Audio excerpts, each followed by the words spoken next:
noches, amigos y amigas.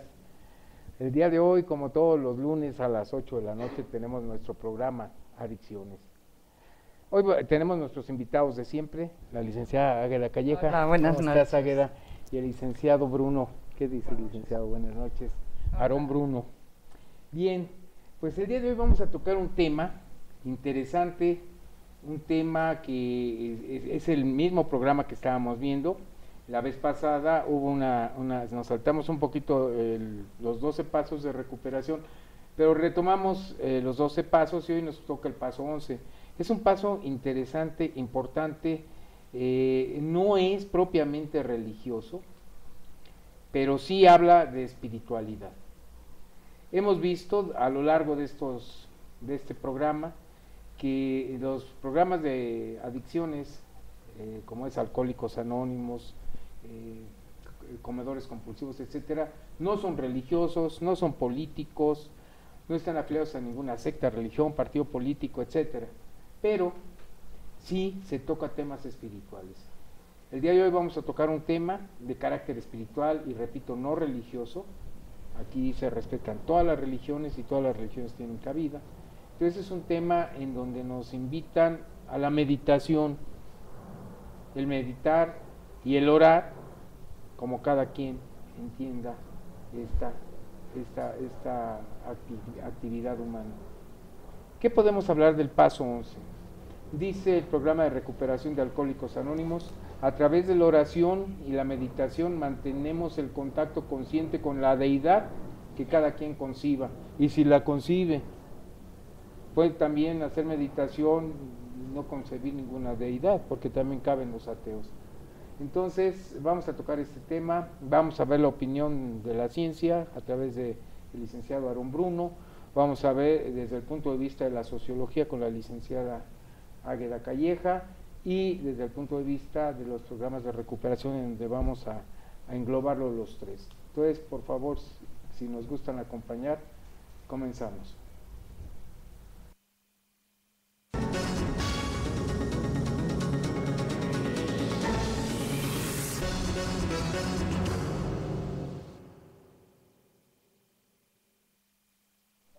Bien, ya estamos otra vez con usted.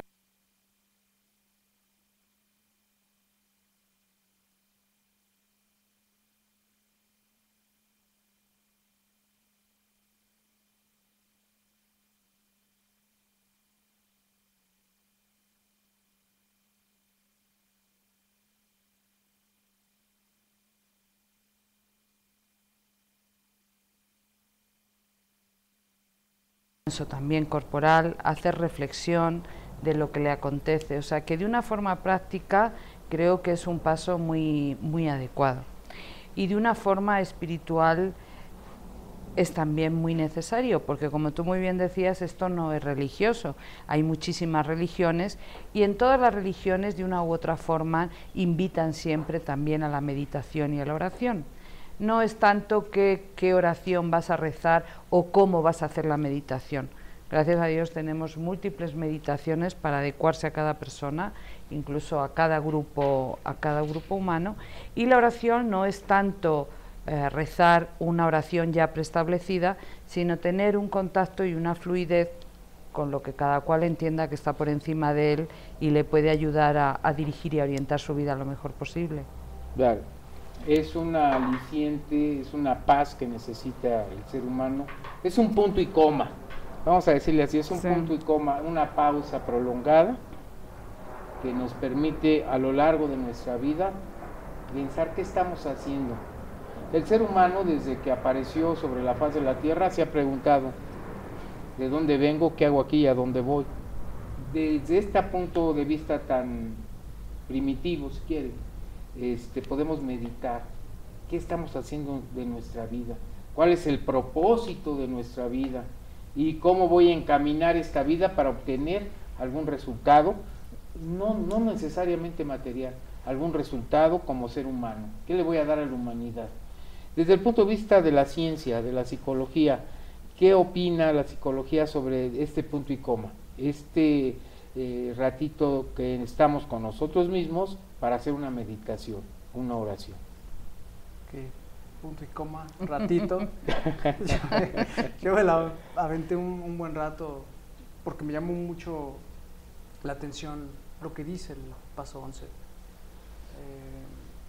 Más o menos lo que me llama la atención es esta cuestión de buscar a Dios y conocer su voluntad y que dé fuerza para llevarla a cabo. Para llevarla a cabo.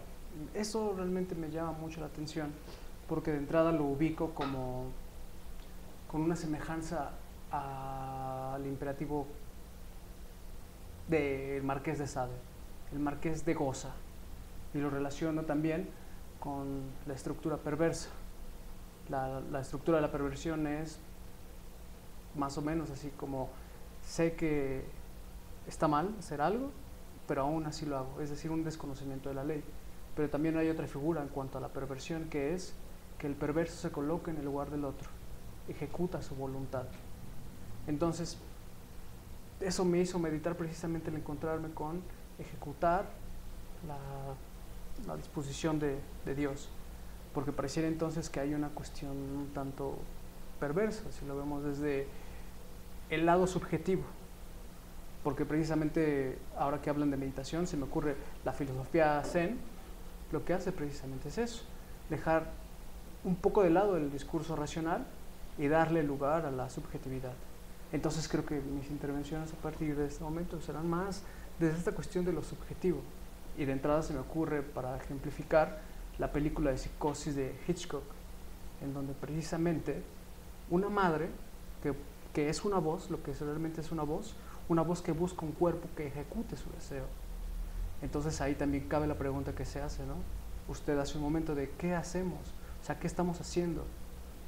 ¿Qué estamos haciendo? ¿Qué estamos ejecutando? Incluso a veces el deseo de otro. Y es lo que muestra, por eso es que me llama la atención esta cuestión de ejecutar, creo que, o cumplir el deseo de Dios, ¿no? Entonces, quizás de entrada es lo que podría decir. Bien, pues profundidad psicológica y filosófica, sí, ¿verdad? Es difícil. Estuve leyendo algunos datos y tocó el filósofo alemán Friedrich Nietzsche, que decía que a través de la fe era como el hombre encontraba paz espiritual, pero renunciaba al espíritu de tormento para llegar a la voluntad superior, para llegar al superhombre. Eso decía Nietzsche. Decía, dejarle la voluntad, dejarle la vida a un ser superior es como renunciar a su propia voluntad. Y llevar la vida con fe es fácil desde el punto de vista espiritual, pero dice, eso lo hacen las grandes masas, pero no el superhombre. Eso decía Nietzsche. Obviamente, enfocándolo desde el punto de vista de las personas con adicciones, ¿qué beneficio, qué equilibrio encuentra una persona que tiene una adicción a través de la meditación? Yo creo que tiene grandes beneficios. Primero, el adicto es una mente muy atormentada. Tenemos que tenerlo muy presente. Estamos hablando de una enfermedad muy seria que es mental, emocional y también, como se dice en los grupos de autoayuda, es un cáncer del alma. Entonces, cuando ocurre esto se necesita paz mental. Y la reflexión, la tranquilidad, la meditación, poco a poco va dirigiendo esa mente hacia una paz, hacia una tranquilidad que es inexistente.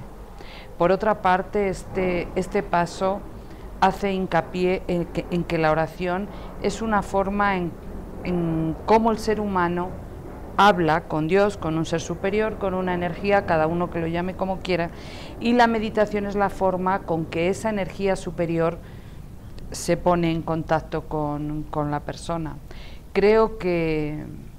Afirmo que la oración no está para pedir deseos, sino realmente para infundir una paz mental dentro de uno y por la persona o personas o grupos que muchísimas veces se reza. Yo tengo una anécdota. Hace unos años estuve visitando Egipto.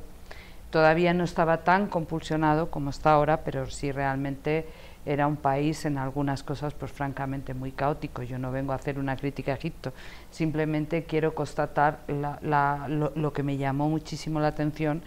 Y cuando íbamos a visitar las mezquitas, yo veía a estos grupos de personas con una disciplina ante la oración que francamente me llamaba poderosamente la atención. Y hablando con el guía, comenté sinceramente en un momento determinado, bueno, aquí hay partes en este país que están muy caóticas, ¿no? Y el guía me contestó, imagínese qué sería sin la oración. O sea, hay una potencia psicológica y sociológica muy fuerte en la oración. Eso también hay que tenerlo muy presente. La ciencia, la psicología, ¿encuentra alguna terapia, algún beneficio, algún estado de tranquilidad mental en esa meditación o en esa oración? Sí hay. Creo que volvemos a algo que ya se ha mencionado, digamos, también en otros programas. Entonces sería así, como hacer énfasis en que una meditación, o en otros términos, un análisis, sí permite quizás darnos cuenta de lo que uno está haciendo. Entonces, precisamente al ubicar lo que uno hace, pero que esos actos son inconscientes, o sea, que de alguna forma sí es como librarse de toda esa carga que uno lleva, esa carga familiar y social. Entonces sí, la meditación sí te permite descolocarte de ciertos lugares. Entonces sí hay un beneficio en eso. La mente descansa. El cuerpo también. El cuerpo y la mente descansan a través de la meditación. Ahora que está tan de moda toda esta corriente del yoga tántrico, yoga, no sé qué tanto yoga hay, y la gente encuentra, tiene una necesidad, el ser humano tiene una necesidad, como que tiene un vacío. Cuando nosotros estamos en el ajetreo del día, que salimos temprano de casa, que el tráfico, que la hora, que no llega el autobús o que hay muchos semáforos en rojo y después las actividades de todos los días, no ponemos ese punto y coma que empecé al principio para darnos un poquito de paz espiritual, de paz mental. Entonces yo creo, desde mi punto de vista, y no creo, afirmo, como dice Águeda, porque creer es dudar, dijera el licenciado Jorge Gaviria. Yo estoy seguro de que a través de esa meditación que podamos hacer todos los días, vamos a encontrar esa paz mental que nos pueda dar un equilibrio. Ahora bien, algo que comentaba Águeda que me interesó muchísimo, que no podemos perder de vista, que el alcohólico, el adicto en general, lleva una vida tormentosa, porque no sabe qué está haciendo aquí, ni cuál es el origen de su adicción, o por qué actúa de una manera diferente a los otros seres humanos. Entonces yo creo que yo estoy seguro de que si hace esa meditación, como que se va a poner un poco en modo tiempo, lugar y circunstancia, va a estar tratando de equilibrarse. Bien, pues desde el punto de vista de la meditación. Ahora, desde el punto de vista de la oración, ¿qué podemos encontrar en la oración, licenciada Águeda Calleja? Bueno, la oración hay algo que tiene muy fuerte y muy potente en sí misma, y es la humildad, que hemos estado hablando en diferentes programas, como este programa básicamente, valga la redundancia, está basado en la humildad, ¿no? Entonces, hay un acto de humildad cuando el ser humano ora, porque da por hecho que en algunas cosas está limitado. Y eso es un acto que le puede dar bastante sentido común o sano juicio, como se dice en los grupos de autoayuda. Ese mismo acto de humildad hace que te coloque de una forma más realista, que te posiciones ante la vida de una manera más adecuada, cosa que los adictos también están muy necesitados, porque además de tener una mente tormentosa y un cuerpo que ha tenido que sufrir los embates de todo muchos envites muy fuertes de todo lo que se han metido, necesitan estar de una manera más realista y más tranquila para rehacer una vida, y rehacer una vida no es tan fácil. O sea que la oración creo que es un medio muy potente para poder rehacer una vida, Se necesita humildad para rehacer la vida, ¿eh? No los adictos, cualquier persona. Ser humano. Sí. ¿Qué pasa, licenciado Aarón Bruno, si una persona está llevando, vamos a suponer, que está llevando el programa de recuperación de los 12 pasos? Nosotros veíamos dentro del programa que en el paso 2 ya nos habla de poder superior y en el paso 3 ya nos habla de Dios. Pues resulta que esta persona, a pesar de estar en el programa de recuperación, a pesar de que él dice que ya ha hecho los pasos 2, el 3, el 4, el 5, que habla de reconocer ante otro ser humano y ante una deidad, y dice, bueno, yo puedo estar sin meter ninguna sustancia a mi cuerpo, yo puedo hacer lo que esté de mi parte para tener una recuperación, pero mi convicción, mi forma de pensamiento científico, mi forma de ser desde familia, no sé, no me permite creer en una deidad, en un ser superior, a pesar de que se supone que ya hizo los otros pasos. ¿Cómo puede hacer esta persona para tener un contacto a través de una oración? Un ateo. Sinceramente, no tengo idea. Porque cada vida es una cuestión muy singular. Pero con esto que me está diciendo de llevar los pasos y... Pues me acuerdo, y justamente viene a colación con lo que usted dice y con lo que inicié. Precisamente la historia de un hombre que se encuentra, no sé si aún, espero, bueno, más bien no sé si aún, pero ya hace tiempo que él me conversaba lo que le sucedía en su vida. Él decía que aún ya después de mucho tiempo estando en el programa de recuperación, él seguía en el paso 1, es decir, seguía encasillado en esta figura de ingobernable, es decir, lo que otros le dijeron que era, él se quedó en eso. Pero si mencioné que habría de incorporar cuestiones subjetivas en las historias para poder quizás descolocarse de lugares, por ejemplo, del que a esta persona le dan, su historia es más o menos así.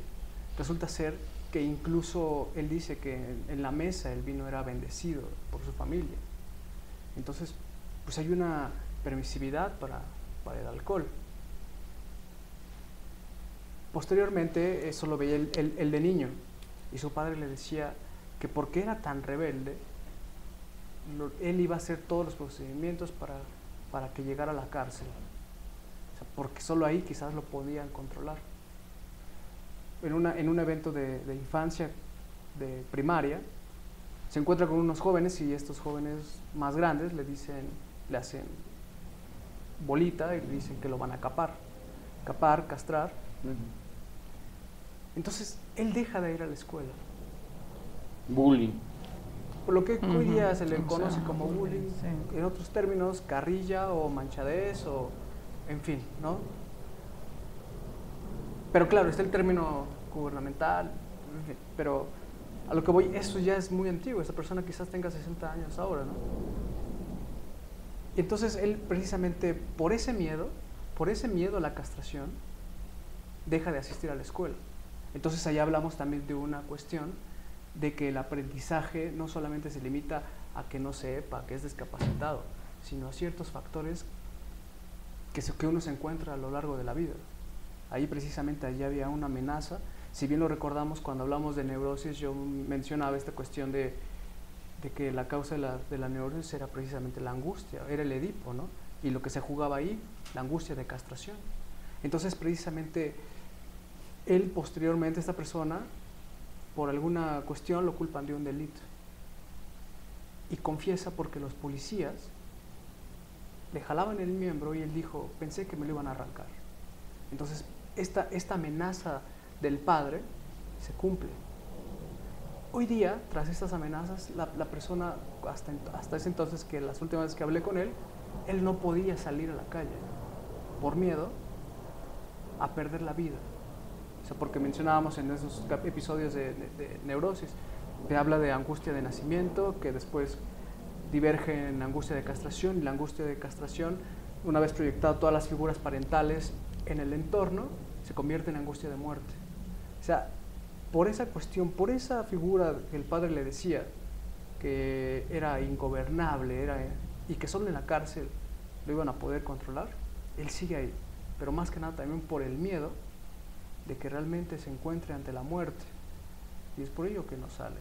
Entonces, a lo que iba con todo este comentario, usted mencionaba, bueno, uno sigue todos los pasos, sí, pero pareciera entonces que mientras no son analizados, uno puede estar en el 11, en el 12, pero sin un análisis que incorpore los elementos subjetivos, puede seguir en el paso 1, como lo mencionan en este ejemplo. Así es. ¿No? Inclusive he tenido las experiencias de personas que están en grupos de recuperación, que llevan años, y que lo único que han hecho es reconocer que tienen un problema de adicciones, y que su vida es ingobernable, y dejan de ser adictos, pero como comentaba en programas pasados la licenciada Águeda, el hecho de llevar un programa de recuperación no es nada más quitarse de la adicción, sino hacer una verdadera transformación de la vida.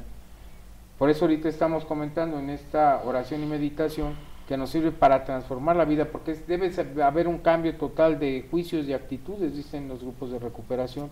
O sea, no basta con dejar de drogarse o de tomar alcohol o de los juegos o de comer en forma compulsiva, etcétera, sino debe haber un cambio radical de personalidad, y eso lo veía un psicólogo norteamericano de finales del siglo XIX, principios del XX, William James, a través de su libro Variedades de la experiencia religiosa. William James incluso está catalogado como uno de los hombres más inteligentes que ha habido, William James, y tiene ese libro, Variedades de la experiencia religiosa, y precisamente en este libro dice que es necesario que la persona experimente un despertar espiritual. O sea, no habla de religión, que quede bien claro, un despertar espiritual. ¿Y cómo se logra ese despertar espiritual, licenciada Calleja? Pues no lo sé muy bien. Yo creo que no es una varita mágica, ¿no? Sino poner voluntad todos los días de mejorar. Una cosa que me ha gustado mucho, lo que dice Aarón y lo que decías, es que realmente yo siempre he creído que estos pasos no son para entender, sino para integrar, porque son pasos fáciles, en principio sencillos para entender, mucho más difíciles de integrar. La práctica. La práctica y tener la suficiente disposición para el cambio. Yo me encuentro a lo largo de la vida, me he encontrado y me sigo encontrando muchísimas personas que quieren cambiar, pero no están dispuestas a hacer las acciones correspondientes al cambio. Entonces yo creo que es ahí donde se paraliza la recuperación de una persona, cuando no está dispuesta a hacer lo que tiene que hacer. Y una cosa que quería, una salvedad con respecto a la oración y la meditación, muchas veces se tiene la idea, no siempre, pero muchas veces se tiene la idea de que te tienes que poner en un reclinatorio a orar, o tienes que estar sentado o meditando. No es cierto. Puedes meditar con tiesto si te gustan las plantas, puedes meditar corriendo, puedes meditar de múltiples maneras. Cada persona tiene que encontrar esa forma de meditar que a la persona le satisfaga, teniendo muy presente que la meditación, el objetivo principal es estar en el momento presente, ahí, enclavado en ese momento presente, estés haciendo lo que estés haciendo. Y la oración pues tampoco tiene por qué ser una oración, como dije antes, ya preestablecida, sino simplemente como tú quieras hablar, como si estuvieras hablando con una persona allegada o con un amigo o como quien tú quieras. Pero también creo que hay que tener apertura mental hacia figuras diferentes en la oración y en la meditación. Bien, sí es cierto, muy interesante. Yo ponía el ejemplo de la persona que había llevado alguno de los pasos, o había llevado los pasos, pero su formación no le permitía creer en algo, en un Dios. ¿Cómo podía rezar? Esas personas que yo he tenido, algunas personas que he conocido con esa forma de ser, pueden orar a su yo íntimo, pueden orar a su super yo, a su yo íntimo, hacia él mismo. Yo no puedo creer en un Dios bien, pero sí puedo creer en mí, porque existo, porque me toco. Entonces puedo decir, bueno, a mi ser interno, porque todos los seres humanos, cuando hablamos, decimos, esto es mi cuerpo, estas son mis manos y esta es mi cabeza, pero no soy yo. Cuando vemos un cadáver, digo, bueno, es el cuerpo, es el cadáver, pero no es fulanito. Si nosotros nos ponemos a ver a las personas cómo reaccionan en un velorio, decimos, ahí está el cuerpo, ya subieron el cuerpo, no dicen, ya subieron el cuerpo de Mari o de Conchita o de Rafael, dijeron, ya subieron el cuerpo. O sea, que hay una diferenciación, aún el no creyente, entre el cuerpo y la vida en sí. Ya no pueden ver en el cuerpo la vida. Entonces sí se dan cuenta que aparte de cuerpo hay algo, mente, y hay algo, espíritu, que es ese hálito que nos da la vida. Entonces cuando yo digo, es mi cuerpo, no estoy diciendo este soy yo, este es mi cuerpo, pero yo soy algo más que mi cuerpo, o mucho más que mi cuerpo. Entonces hay personas que se rezan a este yo interno, a este espíritu interno, o a este ser universal interno. Puede hacerse una oración así. O puedo meditar sobre todo esto y decir, bueno, es que yo quiero no solo dejar de drogarme o de tomar, sino yo quiero superarme y tengo que meditar cómo voy a hacer para superarme, tengo que hacer ese análisis de quién soy y a dónde quiero ir y cómo le voy a hacer para llegar. Puede ser una forma de meditar y de orar. ¿O tú qué opinas, Agnes?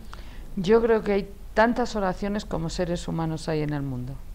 O sea, que si no se ora es porque no se quiere. Te vuelvo a decir, no, ahí no debe de haber nada preestablecido si realmente se quiere llegar a una comunión con uno mismo y con una energía. Porque en el momento que nos metemos en cosas preestablecidas, de una u otra forma nos metemos en la rigidez. Y creo que es muy negativa la rigidez cuando realmente estás haciendo una disposición al cambio, realmente quieres empezar con una oración y realmente quieras tener una meditación. O sea que, fíjate, ahora por ejemplo yo las he hecho y me gustan muchísimo. Yo soy una persona muy movida, muy inquieta, entonces a mí estar sentada mucho rato, pues la verdad que me cuesta. Y por ejemplo hay unas meditaciones activas de oso, hoy en día tenemos tantísimas cosas que a mí me vienen fenomenal y estás una hora completamente moviéndote a través de ejercicios. O sea, con esto simplemente quiero decir que hay muchas formas también de meditar. ¿Sí? Al adicto, ¿cómo le puede ayudar esto? Lo voy a acercarme a esa pregunta desde algo que dijo. Orar al super yo.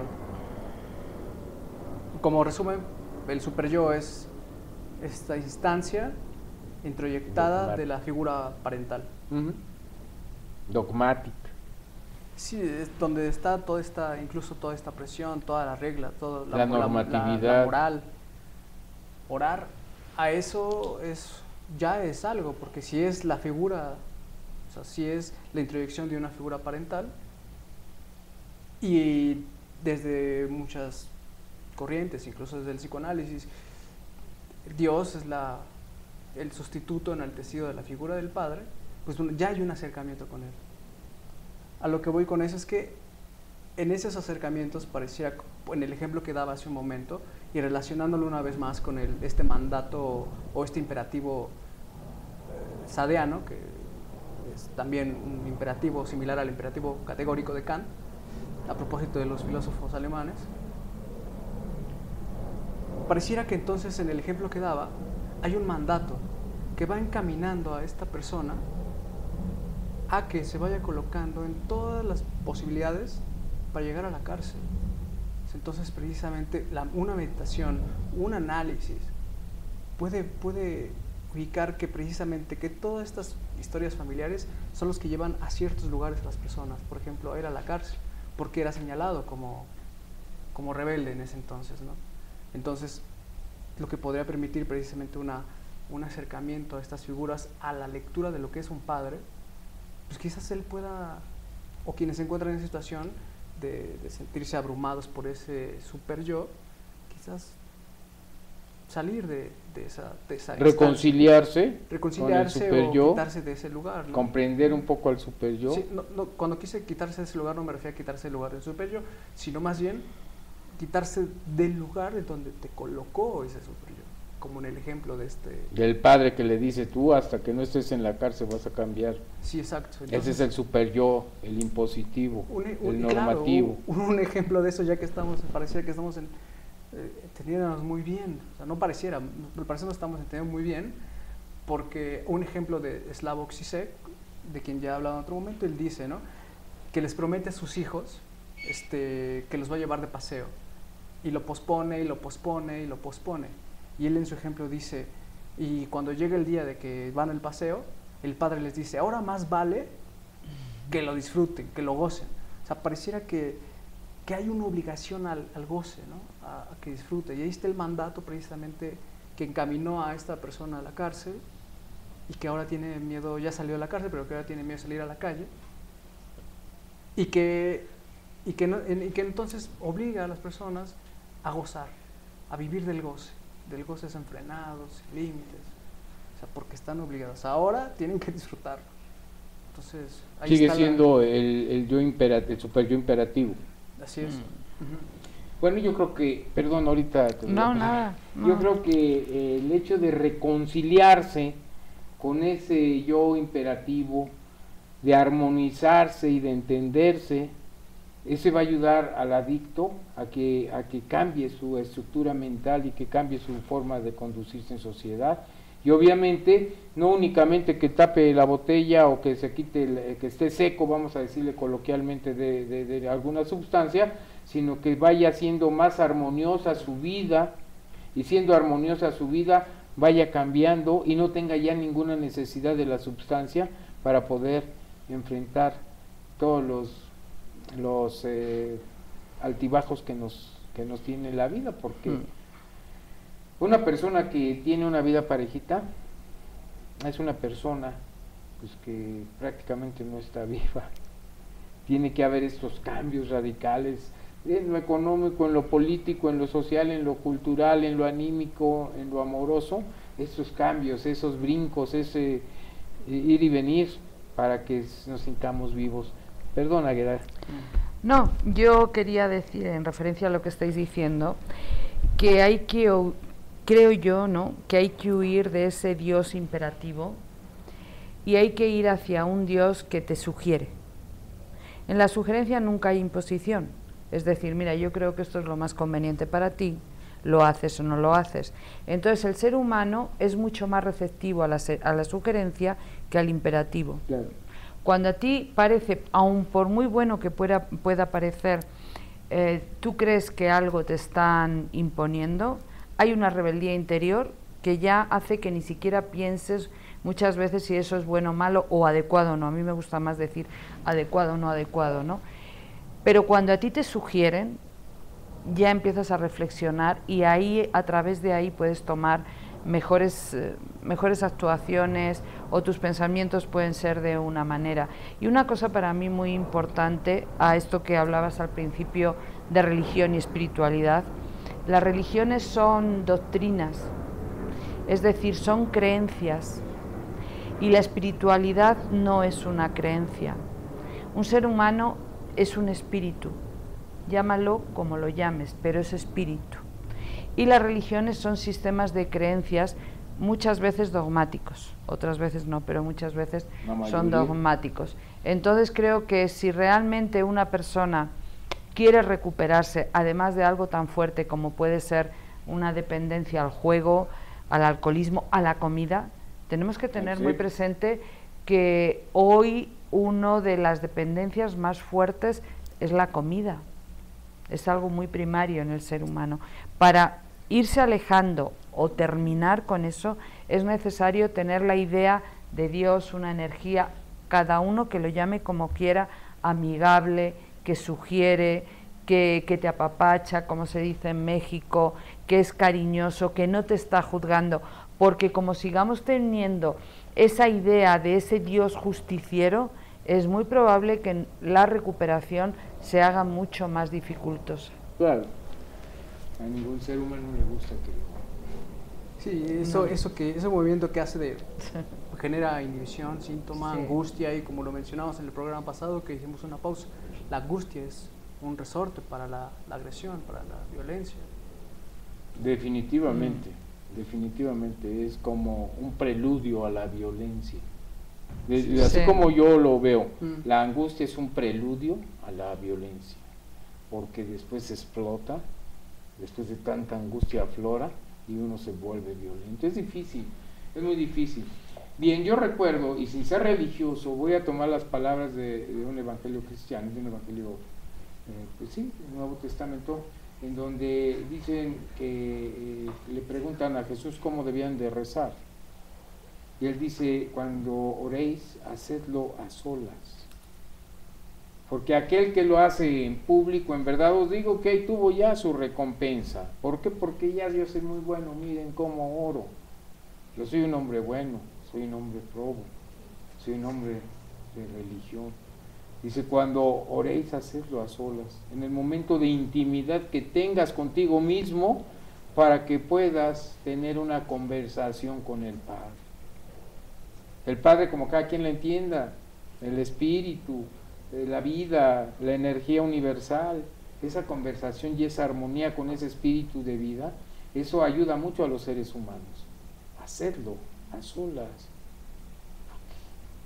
Es una forma de hacerlo en el momento más íntimo, en la noche, cuando está todo oscuro en nuestra habitación. Y eso se recomienda para las personas que tienen adicciones, la oración en una forma íntima. Pues yo ahorita me pongo a orar y dicen, mira ese hombre, qué bueno es. Es más, con la barba hasta parece rabino o sacerdote. Pero no, es una situación íntima de armonía entre la persona y el universo. Es un punto de vista. Sí, yo creo además que fíjate que las adicciones y las dependencias es la huida de uno mismo. La persona no quiere estar consigo misma y precisamente la oración y la meditación es un encuentro con uno mismo, es una profunda necesidad de encontrarse a uno mismo y es el camino para encontrarse, por eso tiene que ser a solas, en la soledad no te escapas. Claro. Entre la gente, entre la multitud, las personas se escapan y el adicto tiene una profunda todas las personas obviamente, ¿no? Tampoco vamos a decir que los adictos sean extraterrestres, no es cierto, no lo son. Todas las personas necesitan también estar a solas consigo mismo, ¿no? Para encontrarse, para que obre esa comunión con uno mismo, que no es tan fácil, ¿eh? No es tan fácil. Si fuera tan fácil, todo fuera armonía en este universo. Conclusiones, licenciado Aarón Bruno. A propósito de que dice del acercamiento con el Padre, hace un momento, para tener ese acercamiento con el Padre también convendría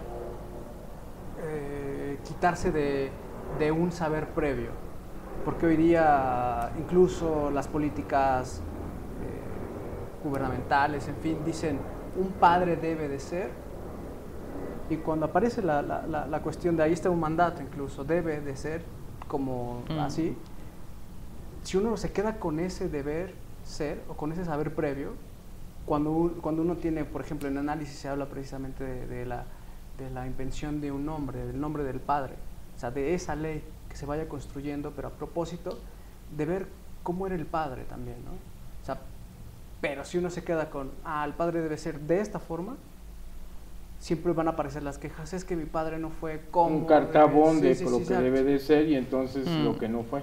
Entonces lo que no fue y siempre va a aparecer eso. Impide una lectura realmente de lo que sí hay en esa figura parental. Entonces permite, porque un padre no es una figura, como dice, inamovible, es un significante que puede significar muchas cosas, ¿no? Así es. ¿Tus conclusiones, Adela? Pues yo creo que hay que seguir orando y hay que seguir meditando para tener una mayor tranquilidad, ¿no? La tranquilidad yo creo que es el preludio de buenas acciones. Hay que persistir en ello. Tener un equilibrio. En este paso, en el libro de Alcohólicos Anónimos de los 12 Pasos, dice puntualmente, hay una oración, dice, si no sabes cómo orar, puedes tomar, por ejemplo, esta oración que la rezaba un hombre que fue pecador y que después se convirtió en santo. San Francisco de Asís. Y decir, Señor, haz de mí un conducto de tu paz. O sea, no te estoy pidiendo ni dinero, ni que me saque la lotería, ni que me candidateen, ni que nada. Haz de mí nada más un conducto de tu paz, para que donde haya tristeza pueda llevar alegría. O sea, yo no quiero nada para mí, dame un conducto para que yo pueda dar alegría a los demás. Para donde haya, no sé, desesperanza pueda llevar amor, etcétera, ¿no? O sea, quiero dar. Y por último dice, porque únicamente renunciando a nosotros mismos es como nos encontramos. Y yo recuerdo aquí lo que decía Águeda de la humildad, la práctica de la humildad. Cuando nosotros nos olvidamos un poquito de nuestro ego y empezamos a querer darnos a los demás, encontramos paz. ¿O tú qué opinas? Yo creo que sí. Yo por lo menos lo intento. Además, fíjate, cuanto peor estén las circunstancias en tu vida, más te necesitas a ti mismo y más tranquilidad tienes que tener precisamente en las peores circunstancias. En las buenas circunstancias, pues si estás un poco nervioso, igual hasta no pasa nada, ¿no? Pero cuando las cosas vienen de una forma fuerte y que te necesitas, hay que orar, hay que tener tranquilidad y hay que estar quieto para saber por dónde tiene uno que dirigirse. Y la fortaleza que da. Por supuesto. Este hombre decía, para amar sin ser amado. ¿Quién puede amar el que tiene amor? Si me aman es problema del otro, pero yo tengo la suficiente capacidad de amar sin ser amado. Consolar sin ser consolado. ¿Por qué? Porque si yo puedo consolar soy fuerte. El que necesita consuelo no. Entonces la oración puede darnos todo esto, y eso, y repito, no es religioso, es parte del programa de recuperación de los grupos de autoayuda y ha dado muy buenos resultados. Entonces yo los invito para que nos sintonicen el próximo lunes a las 8 de la noche aquí en Tu Diputado TV. Hasta entonces.